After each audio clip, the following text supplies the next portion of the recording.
Greetings, Earth Stars. Eliane Nicole here, your astrologer and tarot reader. And now I'm going to do a video on Pisces season, Chiron conjunct the North Node in Aries, Mars conjunct Venus in Aquarius, and Jupiter in Taurus sextile Saturn in Pisces, and much more. So thank you for joining me. If you're following me on Instagram, please make sure you follow me at astrology.tarot.Eliane Nicole. Please like this post. Please share it with a friend or in your story. And please leave a comment if you hear anything that's useful. And also, if you're watching on Instagram, it may cut off abruptly after the first few minutes, but the whole video will be available on my YouTube channel, Eliane Nicole. And if you happen to be watching this already on my YouTube channel, Eliane Nicole, please like, please subscribe, please leave a comment. Whether you're on Instagram or YouTube watching, if you leave a comment, if you like my content, it helps me in the algorithm, and I would really appreciate it. I give this offering because I believe that everyone who wants it should have access to free astrological knowledge. But of course, the best way to get the most out of astrology is to work one-on-one with an astrologer. So I definitely encourage you to contact me for a reading. You can, again, follow me on Instagram at astrology.tarot.Eliane Nicole. Go to the profile bio there, hit the contact button underneath, and it will take you to an email to get to email me and get on the calendar. Or if you're on YouTube, I'll put it below in the notes. The email address is empresseliane@gmail.com. And now I will get to the video. So, happy Pisces season. Pisces season began February 18th and goes until March 19th. So I'm a little late posting this video, but it's still worthwhile because the ingress chart of the sun into any new sign summarizes what the storyline, what the big themes will be, what the storyline will be during the entire season of that sign. And so I'm going to talk a lot about that ingress chart right now. And as I post this video on the 22nd, we're still in the orb of all of these aspects. And again, they are telling a story that really goes from February 18th all the way to March 19th, 2024. So Pisces is the watery yin mutable temple of Jupiter. So this is Jupiter's temple. Jupiter is in abundant Taurus right now. And I'm going to talk a little bit more about that later in the video. But Pisces season in general, it's a very emotional time. Pisces rules spirituality and religion, but it also rules things like medicine and healing. And then, there's also the arts side of Pisces that can, Pisces rules anything to do with images like filmmaking and painting and photography, but also music, especially the drums and dancing. All of this is under Pisces terrain. On the shadow side, Pisces tends to govern things like addiction and escapism, fantasy, delusion, and things like that. So we're swimming in all of those deep Pisces waters for this next month. But there are certain things that make this particular 2024 season of Pisces different than, other years of Pisces season, because we have a Pisces season every year. And there are certain characteristics about it that exist every year, but then there's always certain things that make it unique for the special time that we're in. And one of the main aspects in the Pisces ingress chart is Chiron, the wounded healer, conjunct the North Node in Aries, Rahu, head of the dragon. This is a very powerful aspect, and the main thing it has to do with is healing. And one thing I will say is that this chart There are some charts that are really like, you know, all over the place, and they're saying a lot of different things. And this chart really has a very loud, repetitive message, which is it's time to focus on healing. And I know that that can sound so cliche, but it is like literally what the cosmos are saying right now in so many different ways. And obviously the world needs healing, but we also all need to focus on healing in our own personal lives at this time. Chiron represents our deepest wound. It is our deepest, most tender wound. And we all have Chiron somewhere in our chart, but right now in the sky, as the sun entered Pisces, for the collective, he's forming a conjunction with the North Node in Aries. And so there's almost this like divine directive to focus on where we need to heal in our lives. And for different people, this is different. Again, I always encourage you to contact me for a reading so that we can look at your chart and where this energy is specifically for you. You know, for some people, if it's in your first house, it can have to do with your body, like an actual physical illness that needs to heal. It could be focusing on your mental health. Sometimes the first house can have to do with an identity wound. You know, Aries, the first sign of the zodiac, Aries represents I am. And whatever we say after I am becomes true. It's like a spell to the universe. And so I think it's really powerful during this time, as it is always, to do, you know, intentional mantra work with the I am, particularly if it's an identity wound that you're working on healing at this time.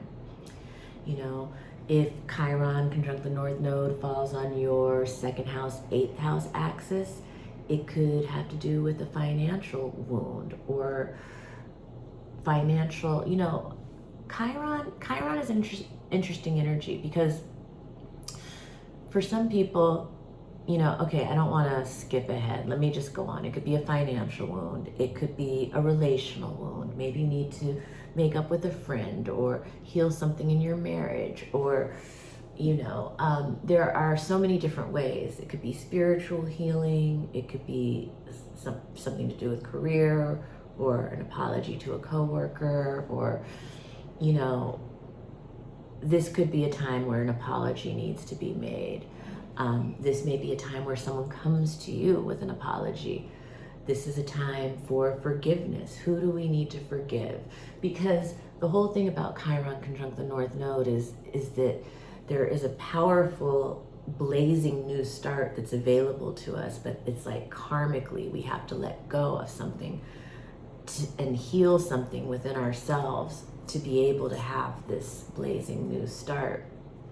And that's the other piece. Chiron is opposing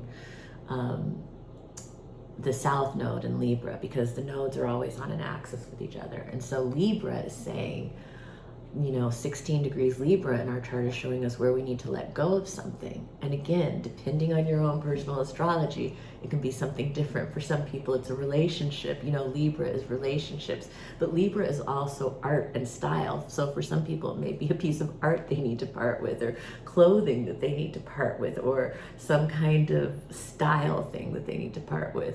But Libra is also legal battles. So for some people, maybe it's a legal battle that they need to part with.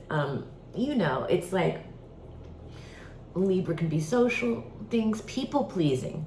Maybe it's people pleasing we need to let go of. You know, all of that falls under the Libra terrain, and there's more, but I'm just kind of like, you know, part of the reason this video is late is because I was going to try the teleprompter thing, and I tried to do it that way, and I just felt like such a computerized robot. It didn't feel as natural, and so ultimately I threw away the script. I have some bullet points that I can refer to if I feel like I get off track, but I decided to just do it off the cuff because I feel like it's more natural and more, I don't know. So anyway, but yeah, so letting go of something in the Libra sector and moving on. But Chiron can also represent people, like in people, Chiron is doctors, therapists, healers of any kind. It can be an astrologer even. And so for a lot of people, this will represent as coming into contact with somebody like that, a doctor or a therapist or a healer of some kind, who might be helping you along the path so that you can then start on this other journey, which again, the new start involves maybe an element of risk, but it is worthwhile. And things will move very quickly the more that we focus on what we need to heal. And this is a direct, it's like a divine directional for us to focus. And for some people, it's healing their heart, a broken heart or a grieving heart. And, again, it's aligning with the proper doctors, therapists, healers, whatever you need to make that happen. But that is definitely what the cosmos are saying. And in terms of the world, obviously, we need to heal the world. We need a ceasefire now. And I think many people feel helpless in doing anything about the atrocities of war that are happening in the world. Aries is about war. And I saw this war coming. I'm not going to go too much into that, but it's in an old video before it even came. And so I know that it was in the cosmos for this to happen. And it's a level up moment for humanity. There has been a lot of attention that has come to the region as a result of this. But it is just, it's unconscionable what's happening. And we constantly need to be pushing for a ceasefire, and we can donate, our money and our time in conscientious ways to, our part in helping to heal the world. But when that feels overwhelming, as it does to so many people, we can also help to heal the world by healing ourselves, healing our bodies, healing our minds, healing our hearts, healing the wounds within our families, healing the wounds within our communities.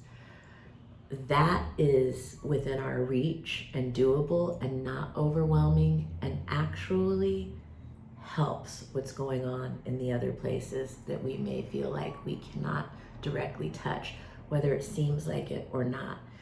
Because we're all under the same sky. We're all operating with these same energies. It's a fractal universe.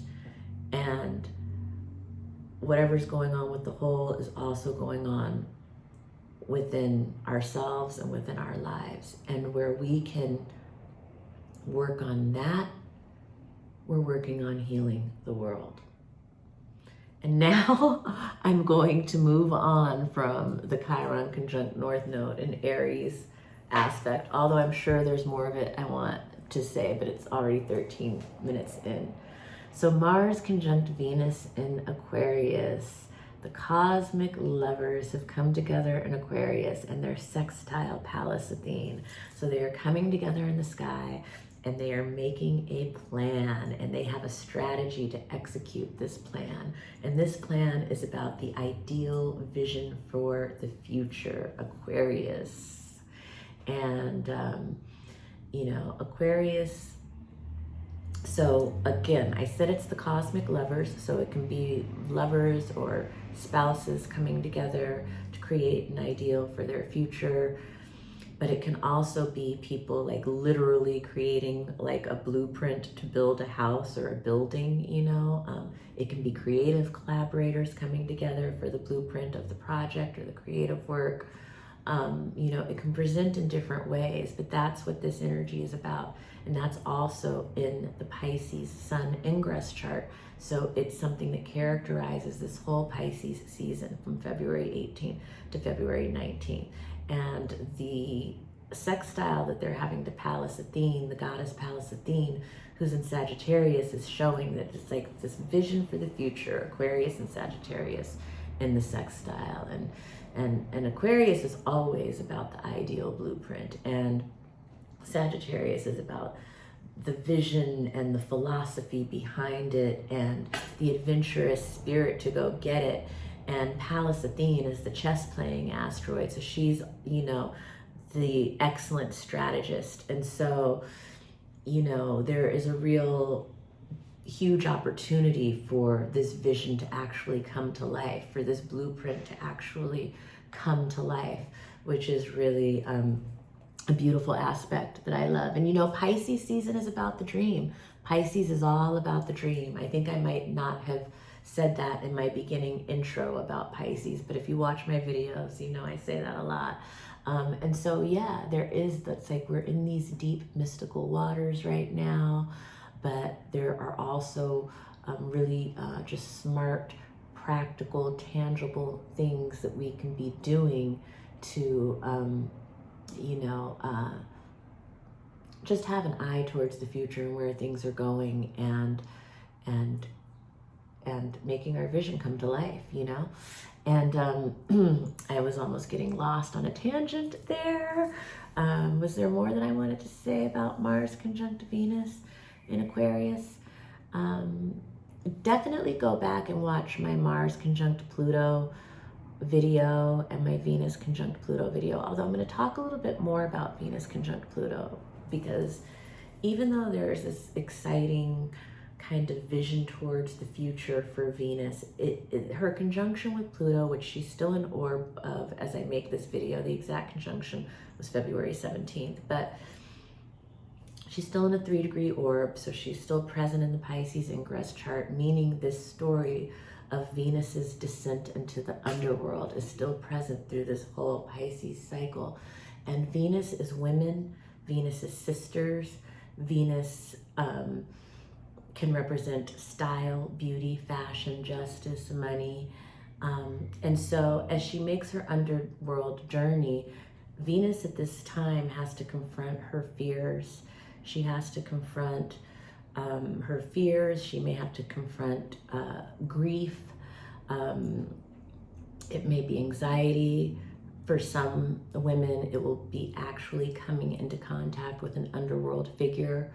For other women, it might just be coming into contact with a powerful figure of some kind that's going to transform their lives. For some people, it will the Pluto conjunction with Venus will represent as a person. For some people, it will represent more situationally. And this all depends on the house that it falls in your chart. This is definitely a time for women to be very aware of their surroundings, as always, but you know, one of the darker sides of Venus and Pluto can be violence against women. But that's not always it. That's just the darker, lower expression that we see pop up during Venus-Pluto conjunctions. And so there is that aspect possible, but in general, for most people, it has to do with confronting fears, confronting grief. She has to go on this underworld journey. But the great news is, even though it's tough, Pluto, the underworld, is also where the jewels lie. And in the end, Pluto always presents her with a jewel that she can take with her when she comes out of the underworld on the other side. And so there is this aspect, even though she's working with Mars and Pallas Athene on the strategy for the future, and this vision is so beautiful and so ideal and so possible to come to life, it's still like there's this underworld journey that has to happen in the here and now to get to that place. So, and then there is Mercury in Aquarius trine Vesta and Gemini, sextile Eris and Aries. So this is really smart thinking around investments right now. Investments in the future, investing in women is really smart, in children, in education, technology, all of these things, Mercury in Aquarius is trining Vesta, what is sacred to us, what we are devoted to, what we are invested in, and Gemini and Eris and Aries. Eris is Mars's sister. She's the goddess of war. She's the street fighter. She's a very domineering feminine energy. So right now, it's a great time. Invite the bad witch to the party. Communicate with her. Talk to her. Whoever the bad witch is in your life. Aries represents dark feminine energy. So she may be a domineering woman or a feisty, confrontational type of woman. But she has possible gifts and opportunities, either, smart advice and investments, smart advice, smart ideas for the future. There's an opportunity that you will miss by not communicating with her at this time. And in general, that's all I'm going to say about that. And then we have Jupiter in Taurus, sextile Saturn in Pisces. And this is an important aspect because Jupiter is really the ruler of Pisces season. Jupiter is Pisces' natural ruler. Modern astrologers will give it to Neptune, but I stick with the old ancient rulerships. And Jupiter is the ruler of Pisces. And so this entire Pisces season, which I'm really talking a lot about in this video, February 18th to March 19th, 2024, Jupiter is kind of the boss of the sky. And Jupiter is an abundant Taurus. And Jupiter in Taurus is letting us know that, I don't know, okay, so Jupiter is sextile Saturn in Pisces. Saturn in Pisces has been moving along since March of 2023, and he'll be there until March of 2026. And there are a lot of tests and challenges in this sector of our charts and in this sector of the sky right now around the Pisces energy. And Saturn, I love Saturn. Saturn gets a bad rap, but he's a good guy. He's just a tough love guy. And right now he's teaching us a lot about emotional maturity. And also he's focusing on where we need to let go of certain addictions. And so that's all tough work. That work comes through tough life lessons, And, but the good news is that he's sextiling Jupiter in this Pisces ingress chart. And so he's getting a lot of support and grace from Jupiter at this time. And so there really is an opportunity now to bring form to the dream. There is an opportunity to expand the dream. There is an opportunity for emotional healing through embracing gratitude, through spending time in nature, through being inside of our bodies and feeling our feelings. This Jupiter in Taurus is about real life embodied experiences, being in nature, eating great food, the sensual pleasures of life. And then Saturn in Pisces is about emotion and feeling. And we've been under so much Aquarian energy, which is all about the future and our mind and our thoughts and our consciousness. And that is so much of like what the new life, the new world, this new Pluto and Aquarius era, that's the predominant energy. And we can't avoid participating in that. We need to embrace that because it's the future, and to survive in the future we have to adjust to that frequency. However, this Jupiter in Taurus, sextile Saturn in Pisces, is just reminding us of all the beauty and goodness and grace that is just found in real embodied experiences and real emotions, whatever they are, even the sad, heavy ones, because it's real feelings. That's what the real human experience is about. And as we, move quickly into this futuristic AI technology robotic era, you know, we have to remember we are humans, and the richest part of that is in real embodied experiences and real feelings, whatever they are. And finally, I'm briefly going to talk about Juno retrograde conjunct Lilith in Virgo, and this is about wives confronting, getting more in touch with, harnessing the dark feminine. The dark feminine is important, and I don't want to go too much into a tangent about that, but if you're interested in knowing more about it and how to access it and cultivate it, contact me for a reading. It's very powerful, and Juno, the wife asteroid, conjunct Lilith in Virgo, definitely has some very specific words of wisdom on that topic. So I would love to read for you. Again, follow me at astrology.tarot.Eliane Nicole on Instagram. Like, share with a friend, leave a comment, go to the profile bio, hit the contact button underneath. There you can email me and get on the calendar for a direct one-on-one reading with me. I love doing astrology. I love sharing it with people. It is such a wonderful tool for self-awareness and self-discovery. Everyone should have their chart done at least once in their lives, so please contact me. I would love to read for you. If you're watching this on YouTube, please like, subscribe, please leave a comment. Help me out in the algorithm. I really appreciate it, and thank you. This was a very long video. Thank you for joining me. Happy Pisces season. I'll be back soon to talk about the Virgo full moon, perhaps. It's a lot to do these videos. Thank you for joining me. Bye.